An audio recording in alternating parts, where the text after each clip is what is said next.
Any summer holidays kannu call GT Holidays ku pannu South India's #1 travel brand. Periyar Maniamma Institute of Science and Technology, Thanjavur. Biotechnology with specialization in computer science and biology. This summer, meet the magical mermaid at VGP Marine Kingdom from April 12th till May 31st, 2024. அமர்கலம்ல Raghuvaran sir character வந்து Amitabh Bachchan sir வச்சு நீங்கள் எழுதுனீங்க அப்படின்ற மாதிரி நாங்கள் கேள்விப்பட்டிருந்தோம்.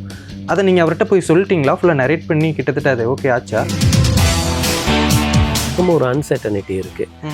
அஜித் சாருடைய dates வந்து எப்போ வரும்னு எங்களுக்கு தெரியாது. ஏன்னா அவர் நிறைய படம் கமிட்மெண்ட்டில் இருக்கிறார் அவர். ஸோ அந்த இதில் வந்து இவரை மேட்ச் பண்ண முடியுமா அந்த டேட்ஸோட? இவர் கிடைச்சா அவர் கிடைக்கலன்னா, அவர் கிடைச்சி இவர் கிடைக்கலன்னா அப்படிங்கிற மாதிரியான ஒரு கன்ஃபியூஷன். வட்டாரம் தோற்று போனதுக்கு வந்து ஒரே ரீசன் வந்து என்னென்னா, இன்றைக்கி வரைக்கும் வட்டாரம் வந்து கொண்டாடப்படக்கூடிய ஒரு பெரிய படமாக, இன்றைக்கும் யங்ஸ்டர்ஸை கனெக்ட் பண்ணுற ஒரு படமாக இருக்குது. பட் வந்து அது வந்தப்போ வந்து சரியாக போகலைன்னு வந்து பொத்தாம்பொதுவாக சொல்ல முடியாது. ஏன்னா அந்த படம் ரிலீஸ் அன்னைக்கு வந்து ரிலீஸ் ஆகவே ஆகாதுன்னு நினச்சிட்டு இருந்த 9 படங்கள் வந்து ரிலீஸ் ஆச்சு அன்னைக்கு. வரலாறு, வல்லவன். என்னால் ஒரு பெண் வந்து நான்வெஜ் சாப்பிட்றாங்கிறத என்னால் பார்க்க முடியாது. நான் சாப்பிடுவேன், இது பண்ணுவேன். பட் ஒரு பெண் வந்து நான்வெஜ்ஜை ருசித்து எலும்பை கடித்து சாப்பிட்றாங்கன்னு என்னால் கற்பனை கூட பண்ண முடியாது. ஜேஜேவை வந்து எதோட இப்போ கனெக்ட் பண்ணுறேன்னா லவ் டுடேவோட கனெக்ட் பண்ணுறேன்.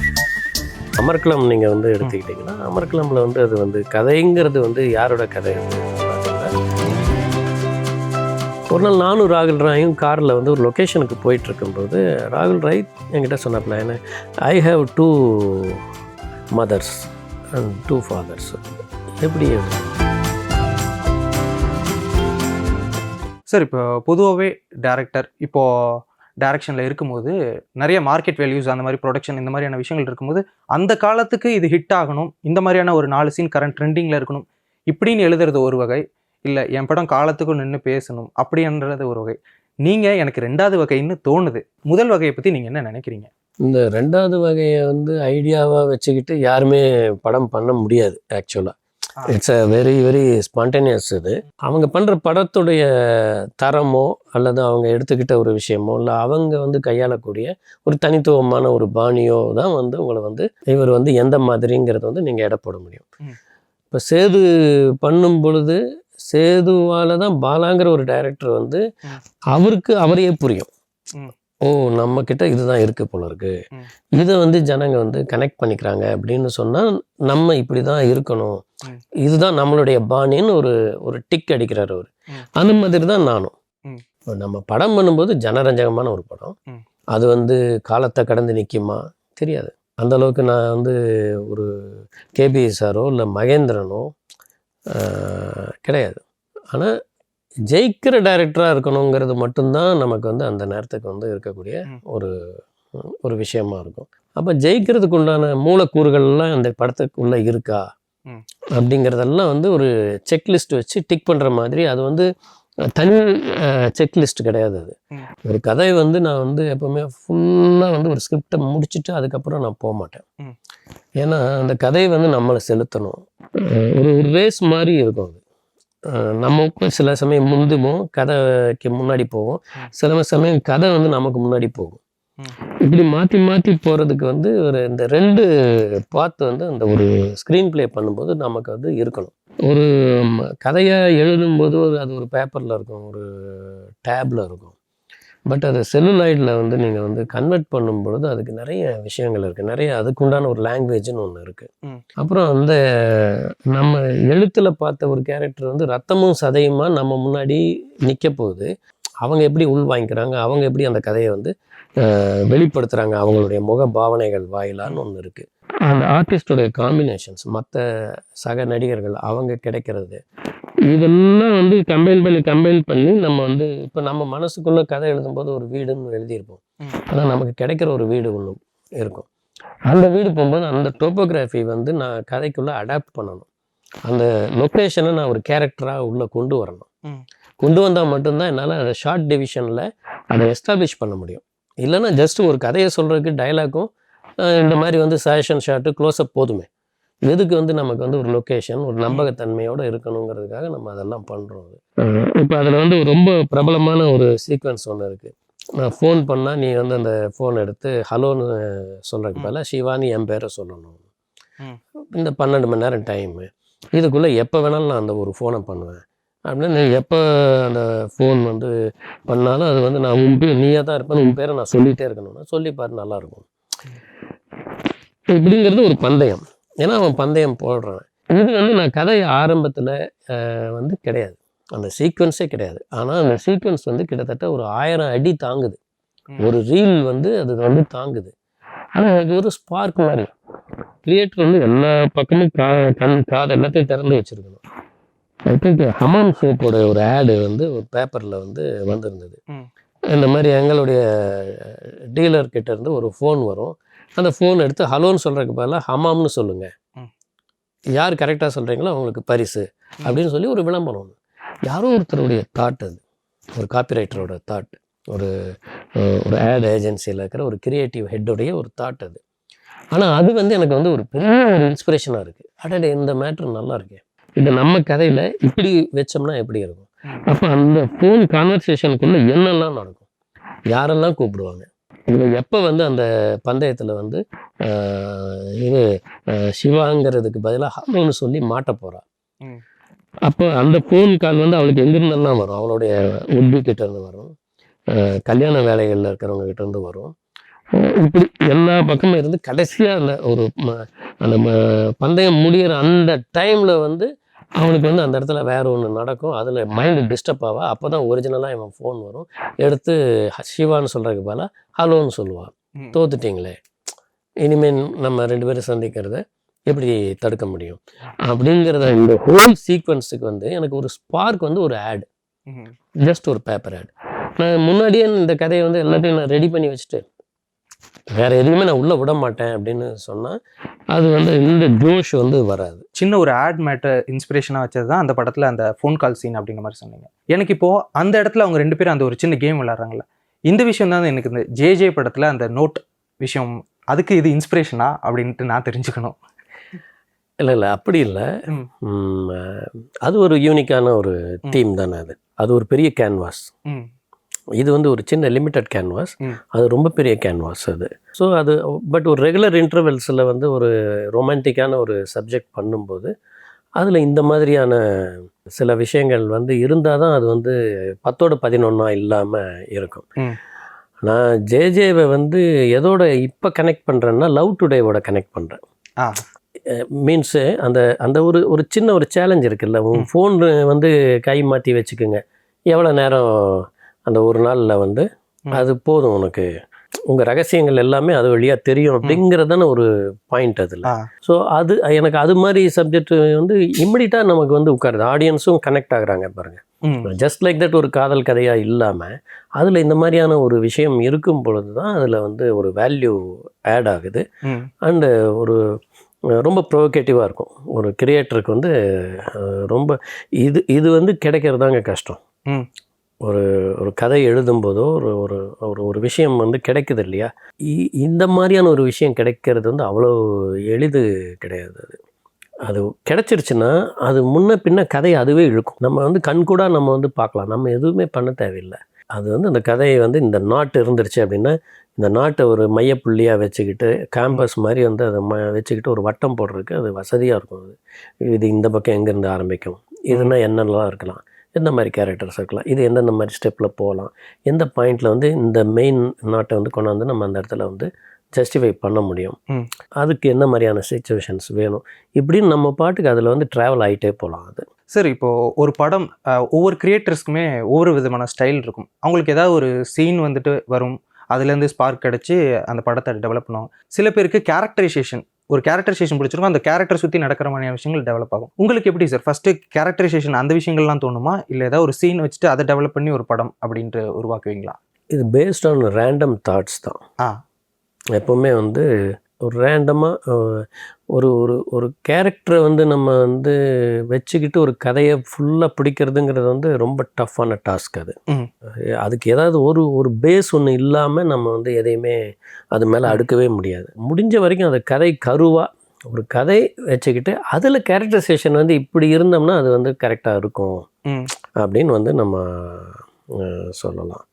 உதாரணமாக வந்து அமர்க்களம் நீங்கள் வந்து எடுத்துக்கிட்டிங்கன்னா, அமர்க்களமில் வந்து அது வந்து கதைங்கிறது வந்து யாரோட கதை அதுன்னு பார்த்தீங்கன்னா, ரகுவரன் நாசருக்கு உண்டான ஒரு கதை.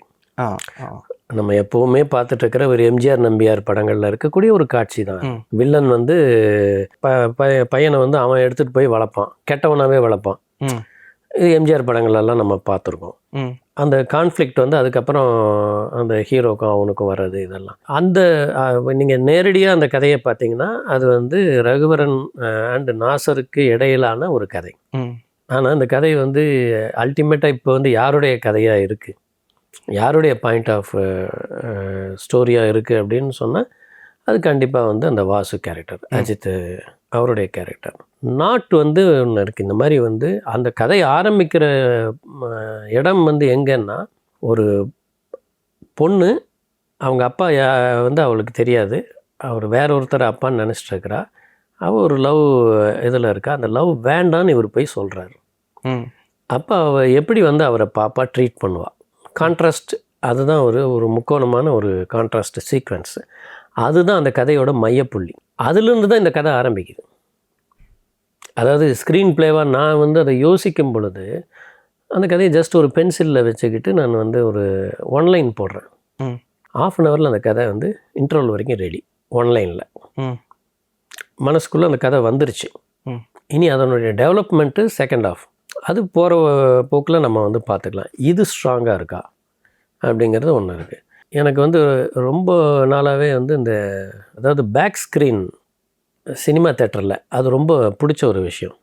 அதுக்குள்ளே என்னெல்லாம் இருக்கும், அந்த தேட்டரில் இருக்கிறவங்களுடைய மனநிலை எப்படி இருக்கும் அப்படிங்கிறதெல்லாம் ஒரு இது இருக்குது. இது வந்து தேட்டர் மேலே ஒரு அப்சஷன், அது வந்து எல்லாருக்குமே இருக்கக்கூடிய ஒரு அப்சஷன் தான்.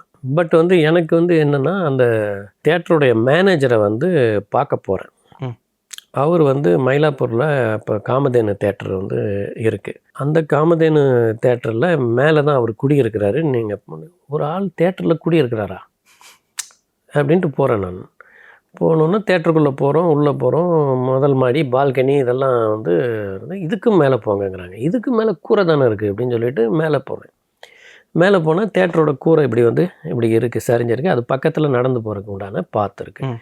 இதில் நடந்து போய் லெஃப்ட்டு திரும்பினோன்னா ஸ்க்ரீனுக்கு நேர் பின்னாடி ஒரு போர்ஷன் இருக்குது. ஸ்க்ரீன் வந்து இருக்கிறது தான் ஒரு செவுரு அவங்களுக்கு.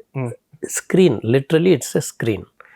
இந்த பக்கம் வந்து செவரெல்லாம் கட்டி ஜன்னலெல்லாம் வச்சு வீடு வந்து அப்படியே சோஃபா இது எல்லாமே போட்டு பக்காவாக இருக்குது. இந்த பக்கம் வந்து தேட்டரில் படம் ஓடிட்டுருக்கு, சவுண்டு. படம் வந்து நமக்கு வந்து உல்டாவாக தெரியும் இல்லையா? ஆமாம், அது நல்லா தெரியுது. இங்கே வந்து ஒரு வாழ்க்கை நடந்துகிட்டு இருக்கு அவங்களுக்குள்ள. டிஃபன் சாப்பிட்றாங்க பேக் சைடு. இது என்ன ரொம்ப ஈர்த்துருச்சு அப்படியே. இதுதான் வந்து நம்ம படத்தில் ஹீரோவுடைய இடம். இந்த மாதிரி தேட்டர்லேயே அவன் தங்கியிருக்கிறான் அப்படின்னு வச்சோம்னா நல்லாயிருக்கும் அப்படின்னு அங்கேருந்து அந்த ஹீரோ கேரக்டரு டெவலப் ஆகுது. இப்போ அவன் யார்? அப்போ அவன் ரவுடி. ரவுடினா இந்த மாதிரி, ஓகே, இந்த மாதிரி அந்த காலகட்டத்தில் எந்த மாதிரியான அடியாள் அது. ஸோ அவன் அங்கே தேட்டரில் தங்கியிருக்கான். அவனுடைய பின்கதை என்ன? அப்போ அவனுக்கு ஒரு மியூசிக் ஒன்று சென்ஸ் இருக்குது. அந்த மியூசிக் சென்ஸ் ஏன் அவனுக்கு வந்திருக்கலாம் அப்படின்னு பார்க்கும்போது எனக்கு வந்து டக்குன்னு வந்து எனக்கு வந்து ஒரு ஸ்பார்க் வந்து புது புது அர்த்தங்கள் வந்து ஹிந்தியில் நாங்கள் வந்து எடுத்தோம். கேபி சார் டைரக்ட் பண்ணார். அந்த படம் வெளியில் வரல. அதில் ராகுல் ராய், ஆஷிக் கதாநாயகன், ராகுல் ராயும் அனு அகர்வாலும் அதில் நடிக்கிறாங்க. ஒரு நாள் நானும் ராகுல் ராயும் காரில் வந்து ஒரு லொக்கேஷனுக்கு போயிட்டுருக்கும்போது ராகுல் ராய் என்கிட்ட சொன்னாப்புல, என்ன I have 2 mothers and 2 fathers. எப்படி அப்படின்னா, இல்லை எங்கள் அம்மா அப்பா வந்து டைவர்ஸ் பண்ணிட்டாங்க, எங்கள் அம்மா ஒரு கல்யாணம் பண்ணிட்டாங்க, எங்கள் அப்பா இன்னொரு கல்யாணம் பண்ணிட்டாரு. So I am in between them.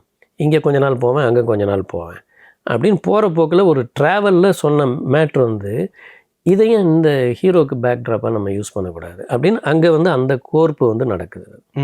கதாபாத்திரத்தை வச்சு ஆன கதை கிடையாது இது. ஒரு இந்த சம்பந்தமே, அதாவது அந்த படத்தில் முக்கியமான சீன் தான், ஆனால் அது ஹீரோவோட சீனே கிடையாது. அதுலேருந்து ஆரம்பிக்கிற ஒரு கதை ஒரு ஹீரோவோட கதையாக நம்ம வந்து கொண்டு வர்றதுக்கு வந்து நிறைய மெனக்கட வேண்டியது இருக்குது. அது வந்து ரொம்ப ஸ்பான்டேனியஸ் டெசிஷன்ஸில் தான் வந்து போகும். ஓகே, நார்மலாக ஆடியன்ஸுக்கு என்ன தோணும்? ரொம்ப நாள் முன்னாடி என் ஒய்ஃப் வந்து கர்ப்பிணியாக நான் வந்து விட்டுட்டு போனேன். அவள் எங்கே இருக்கிறான்னு தெரியல. குழந்தை பிறந்திருக்கலாம், அந்த குழந்தை எப்படி இருக்குன்னு தெரியலன்னு தேடி வரக்கூடிய ஒரு கேரக்டர் ஒருத்தனை பார்க்குறாரு.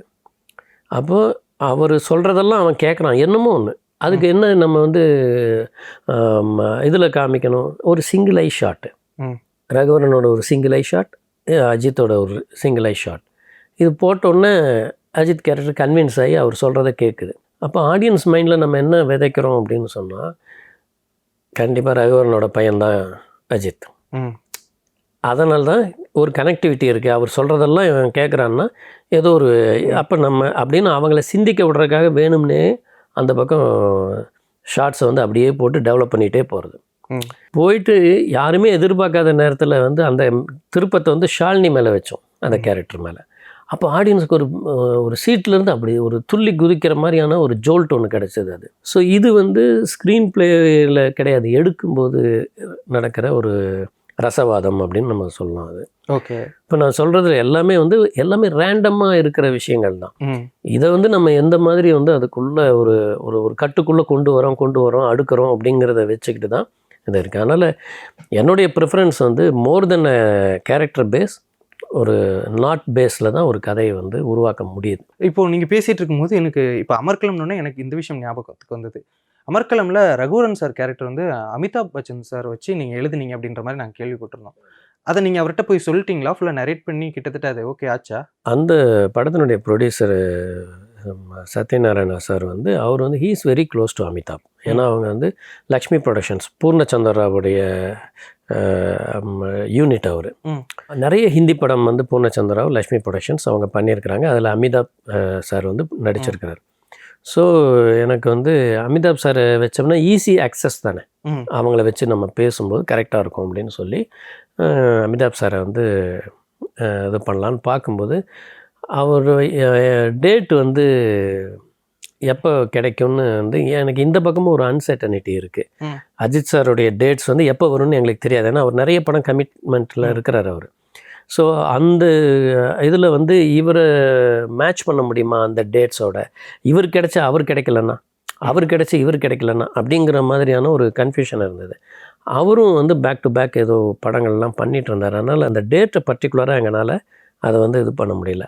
அதனால் வந்து அந்த பேனல் வரைக்கும் போயிட்டு அதுக்கப்புறம் அது வந்து அதுக்குள்ளே எனக்கு வந்து அப்போ அவர் இல்லைன்னா நமக்கு வந்து ரகுவரன் சாரை தவிர வேறு யாருமே பெஸ்ட்டு சாய்ஸ் கிடையாது அப்படின்னு சொல்லி அவர் ரகுவரன் சாரை வந்து நான் ஃபிக்ஸ் பண்ணுறேன். ஓகே. ரகுவரன் சார் ஏன் என் மைண்டில் வருது அப்படின்னு சொன்னால், நான் இந்த அமர்கலம் ஸ்கிரிப்ட் வந்து எழுதுறதுக்காக மூணாறு போயிருக்கேன். அப்போ ஆனந்த விடன் வந்து அந்த வார இஷ்யூவில் ரகுவரன் சாருடைய ஒரு பேட்டி இருக்குது. அந்த பேட்டி படித்தப்போ வந்து பார்த்தா நம்ம பார்க்குற ஒரு பாட்ஷா வில்லன்லாம் கிடையாது, நம்ம கேள்விப்படுற ரகுவரனே கிடையாது. அந்த பேட்டியில் அவர் கொடுக்குறதெல்லாம் ரொம்ப ஒரு பொய்டிக்கான ஒரு டெஃபினேஷன்ஸ், லைஃப்பை பற்றி ஒரு வேதாந்தமாக பல விஷயங்கள் வந்து அவர் வந்து அதில் சொல்கிறார். அந்த மனசு எனக்கு பிடிச்சிது. அப்போது அவர் ரகுவரன் சாரை வச்சு பண்ணோம்னா இந்த கேரக்டருக்கு வந்து ஒரு உயிர் கிடைக்கும் அப்படின்னு சொல்லிட்டு தான் நான் வந்து அவரை அப்ரோச் பண்ணுறேன். சார், இப்போ ஒவ்வொரு கேரக்டர் நம்ம எழுதும் போதுமே அந்த ஸ்கெட்ச் பண்ணும்போது இந்த கேரக்டர் இப்படி தான் இருக்கணும், இவங்க வாய்ஸ் இப்படி தான் இருக்கணும், இப்படியான ஒரு விஷயங்கள் சில பேருக்கு இருக்கும். எனக்கு இப்போது அமிதாப் சார் ரகுவரன் சார்னாலுமே கிட்டத்தட்ட ரிசம்பிள் ஆகுது. அந்த வாய்ஸாக இருக்கட்டும், ஹைட்டாக இருக்கட்டும், அவங்களோட ஹேர் ஸ்டைல்ஸாக இருக்கட்டும், அதனாலேயும் உங்களுக்கு ரகுவரன் சார் தோணுச்சா? இருக்கலாம். என் மைண்டில் அந்த பிக்சர் இருக்கிறனால அந்த பிக்சருக்கு வந்து ஆல்மோஸ்ட் 90% இவர் வந்து பொருந்திடுறாருல்ல. கண்டிப்பாக எல்லாரும் நினைப்பாங்க ஹீரோயின் எப்படி நம்ம செலக்ட் பண்ணுறோம் அப்படின்னு சொன்னால், ஹீரோயினுடைய முகம்ங்கிறது வந்து நம்ம மனசில் ஆழ பதிஞ்ச ஏதோ ஒரு முகமாக இருக்கலாம். எப்போவோ நம்ம 5 வயசில் பார்த்த ஒரு முகமாக இருக்கலாம். அந்த முகத்தை வந்து கம்பேர் பண்ணி தான் நம்ம தேடிட்டு இருப்போம் நம்ம லைஃப்பில். ஈவன் நம்ம லைஃப் பார்ட்னரை தேடுறது கூட இந்த முகத்துக்கும் இந்த முகத்துக்கும் ஏதோ ஒரு இது இருக்கணும். ஸோ இது வந்து நமக்கு இருக்கக்கூடிய அதை வச்சுட்டு தான் ஒரு ஹீரோயின் செலெக்ஷனே நடக்கும். சார், இப்போ இந்த சேலஞ்சிங் பார்த்தேன் ரெசிஸ்டன்ட் விஷயங்கள் பேசும்போது எனக்கு ஞாபகம் வருது என்னென்னா, பொதுவாகவே உங்கள் படங்களில் கேரக்டரைசேஷன்ஸ் எப்படி இருக்கும் அப்படின்னா, மோஸ்ட் ஆஃப் த டைம்ஸ் எப்படின்னா ஹீரோ வந்து சேலஞ்சிங்கான ஒரு விஷயமா இருக்கட்டும், இல்லை அவங்க ஒரு ரக்கட் அப்படி இருப்பாங்க, என்ன வேணால் அந்த ஹீரோ பண்ண முடியும் அப்படின்ற மாதிரி. ஹீரோயின் எல்லாமே ரொம்ப சாஃப்டாக இருப்பாங்க. ஃபர்ஸ்ட் டைம் இன்ஃபேக்ட் பார்த்தேன் ரசித்தேன்லேயுமே லைலா சாஃப்டாக இருப்பாங்க. பட் சிம்ரன் அப்படி ஆப்போசிட் இருப்பாங்க. உங்கள் மொத்த ஃபில்மோகிராஃபிலுமே சிம்ரன் கேரக்டர் மட்டும் தனியாக அப்படியே எடுக்கலாம். அந்த கேரக்டர் ரைட் பண்ணும்போது உங்களுக்கு எவ்வளோ சேலஞ்சிங்காக இருந்தது? ஏன்னா உங்கள் இதுக்கு சம்மந்தமே இல்லாமல் ஒரு கேரக்டர் நீங்கள் எழுதுறீங்க, அது எப்படி இருந்தது? அது வந்து கதைங்கிறது ஒரு கற்பனையான ஒரு விஷயம் இல்லை. நம்ம வந்து இப்போ நம்ம எடுக்கிற எல்லா கதையும் நம்ம கதை கிடையாது, நமக்கு நம்மளுடைய சொந்த கதை கிடையாது. ஒரு கதையை வந்து நம்ம வந்து ஒரு அசெம்பிள் பண்ணுறோம், அதுக்கு ஒரு ஸ்க்ரீன் பிளே வந்து டிசைன் பண்ணுறோம், அந்த கதை கேட்குற முகங்களை வந்து நம்ம தேடுறோம், அந்த கேரக்டரைசேஷன். ஸோ அந்த கேரக்டர் வந்து நம்ம எழுதுறோம்ல. இப்போ நான் ஒரு படத்தில் சுமாராக ஒரு 40-45 கேரக்டர் என் படத்தில் வருதுன்னா 45 கேரக்டரும் நான் தான். பெண்கள் கேரக்டரை பொறுத்தளவில் நான் வந்து எப்படின்னா, அது நம்மளுடைய மைண்டில் இருக்கிற ஒரு அப்சஷன்னு சொல்லலாம். இப்போ தனிப்பட்ட முறையில் இப்போ என்னால் ஒரு பெண் வந்து நான்வெஜ் சாப்பிட்றாங்கிறத என்னால் பார்க்க முடியாது. நான் சாப்பிடுவேன், இது பண்ணுவேன். பட் ஒரு பெண் வந்து நான்வெஜ்ஜை ரசித்து ருசித்து எலும்பை கடித்து சாப்பிட்றாங்கன்னு என்னால் கற்பனை கூட பண்ண முடியாது. பட் அது வந்து நான் அது என்னுடைய இது சொல்கிறேன். ஃபேக்ட் வந்து என்னென்னா, யார் வேணாலும் எது வேணாலும் சாப்பிட்லாங்கிறது ஒன்று இருக்குது. ஆனால் நம்ம வந்து அந்த டெண்டராக அந்த பெண்களை வந்து நம்ம பார்த்து பழகிறோம்ல. அது வந்து நான் டி ஜானகிராமன் கதையை படிக்கும்போது, மோகமுள் படிக்கும் பொழுது, அதில் அந்த யமுனா கேரக்டரை வந்து என் மைண்டில் இருக்கலாம். அதுவே என் லைஃப்பில் வந்து கம்ப்ளீட்டாக ஒரு இதில் இருந்துக்கிட்டே இருக்கலாம், ஒரு அப்சஷனாக இருக்கலாம். அதனால் என்னால் வந்து அப்படி தான் வந்து நம்ம வந்து வகைப்படுத்தி தான் நம்ம வந்து பண்ண வேண்டியதாக இருக்குது. காதல் மன்னனில் இருக்கிற அந்த ஹீரோயின் கேரக்டர் வந்து அப்பாவுக்கு அடங்கின ஒரு பெண். அவள் எப்போ தன் மனசுக்குள்ளே இருக்கிறத வெளிப்படுத்துகிறாங்கிறது தான் கிளைமேக்ஸ் அது. பட் அதே சமயம் வந்து நீங்கள் அடுத்த படத்தில் பார்த்தீங்கன்னா, மோகனா கேரக்டர், ஷாலினி கேரக்டர் எப்படி அந்த ஃபாதர்கிட்ட ஆர்கியூ பண்ணுவா. அவளுடைய லவ்வை வந்து ஓப்பனாக வந்து சொல்லுவா, போல்டாக இருப்பா. ஸோ அது ஒரு கேரக்டரைசேஷன். இதே வந்து பார்த்தேன் ரேசனில் வந்து நீங்கள் லைலா வந்து பார்த்தா என்னுடைய வழக்கமான ஒரு ஹீரோயின். இப்போ வந்து நீங்கள் எதுனாலும் உடனடியாக நீங்கள் வந்து ஒரு பெண் கிட்ட வந்து பழகின 2வது நாளே நீங்கள் வந்து யார் என்ன உங்களுடைய அபிலாஷை என்னங்கிறது வந்து நீங்கள் புரிய வச்சிட முடியும். வேறஸ் வந்து ஒரு 20 வருஷத்துக்கு முன்னாடி வந்து அந்த சிச்சுவேஷன் கிடையாது. செல்ஃபோனோ இல்லை ஃபேஸ்புக்கோ இல்லை எதுவுமே இல்லாத காலத்தில் ஒரு பொண்ணை வந்து ஒருத்தன் வந்து ஃபாலோ பண்ணுறாங்கிறது அந்த பொண்ணை வந்து பார்க்க வைக்கிறதுங்கிறதுக்கே ஒரு கிட்டத்தட்ட 1 வருஷம் ஆகும். பலதரப்பட்ட பேர்லேருந்து இந்த ஒருத்தன் மட்டும் எப்போ பார்த்தாலும் நம்மளை பஸ்ஸில் ஃபாலோ பண்ணுறானேன்னு ஒரு பொண்ணு வந்து பார்க்குறக்கே ஒரு பல காலம் ஆகும். பேசலாமா, யார் இவ எங்கே இருக்கா, இவன் எங்கே இருக்கிறான், இதை வந்து தெரிஞ்சுக்கிறதுக்கு இன்னொரு வருஷம் ஆகும். சொல்லலாமா வேண்டாமா, கிட்ட போயிடலாமா, பேசிடலாமா, பேசுனா அவள் பேசுவாளா மாட்டாளா அப்படிங்கிற ஒரு இது அந்த டாஸ்க்கு. அதை மீறி அவகிட்ட போய் பேசி அதுக்கப்புறம் அது சக்ஸஸ் ரேட் வந்து அன்னைக்கு இருக்கிறதுல வந்து ரொம்ப ரெபலாக இருந்தால் மட்டும்தான் அந்த பெண் வந்து ஓகேன்னு சொல்லுவாள். வீட்டை எதிர்த்து கூட நான் வெளியில் வரக்கு தயாருங்கிற ரேஞ்சில். அது வந்து ரொம்ப கம்மி பர்சன்டேஜ் தான். ஸோ லவர்ஸை நீங்கள் பார்க்குறதுங்கிறது வந்து ரொம்ப கம்மியான ஒரு பிளேஸில் மெரினா போனால் பார்க்கலாம், காந்தி மண்டபம் போனால் பார்க்கலாம், இப்படிங்கிற ஒரு ரேஞ்சுக்குள்ளே அடங்கி போயிடும். அது சினிமா தேட்டர் கூட ஓப்பனாக வந்து வருவாங்க, பட் வந்து கூட்டம் இல்லாத படத்துக்கு வருவாங்க. இன்றைக்கி நீங்கள் வந்து ஒரு இன்ஸ்டாலேயோ ஒரு இதுலேயோ பார்த்துட்டிங்கனாலே அவங்களுடைய கேரக்டரைசேஷன் என்னங்கிறத நீங்கள் ஜட்ஜ் பண்ணிட முடியும். யார் என்ன வகைப்பட்டவங்க, என்ன டேஸ்ட்டில் இருக்கிறவங்க அப்படிங்கிறதெல்லாம் நமக்கு தெரிஞ்சிடும். அப்போ அதெல்லாம் கிடையாது. ஸோ அந்த மாதிரியான ஒரு கேரக்டருக்குன்னு வரும்போது நம்ம வந்து அப்படி ஒரு இது ஸோ அந்த அவுட்லுக்கு பேஸ் பண்ணி தான் இருக்கும். அந்த அவுட்லுக்கு எந்த அளவுக்கு வந்து டீசென்சியாக, எந்த அளவுக்கு வந்து ஒரு அப்பீலிங்காக இருக்குது அப்படிங்கிறதுல வந்து நான் என்னுடைய அப்சஷனையும் மிக்ஸ் பண்ணுறேன். அதை வச்சுட்டு தான் அந்த கேரக்டர்ஸ் வந்து டிசைன் ஆகுறது. தொடர்ந்து ஹிட் படங்கள் கொடுத்துக்கிட்டு இருக்கும்போது இடையில உங்களுக்கு ஒரு சின்ன ஒரு சர்க்கிள் அப்படின்னா அல்லி அர்ஜுனா படம் சரியாக போகலை.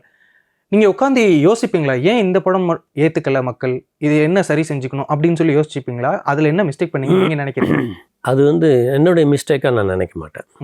எப்பவுமே ஒரு கதை வந்து நம்மளுடைய கதையும் ஆடியன்ஸ் அதை பார்க்குறதும் ஒரே நேர்கோட்டில் அமையும் பொழுது அது வந்து ஹிட்டு. நேர்கோட்டில் அமையாததுக்கு வந்து பல ரீசன்ஸ் இருக்கலாம். நீங்கள் அல்லி அர்ஜுனா வந்து இன்னைக்கு வரைக்கும் கொண்டாடப்படக்கூடிய ஒரு படமாக இருக்குது.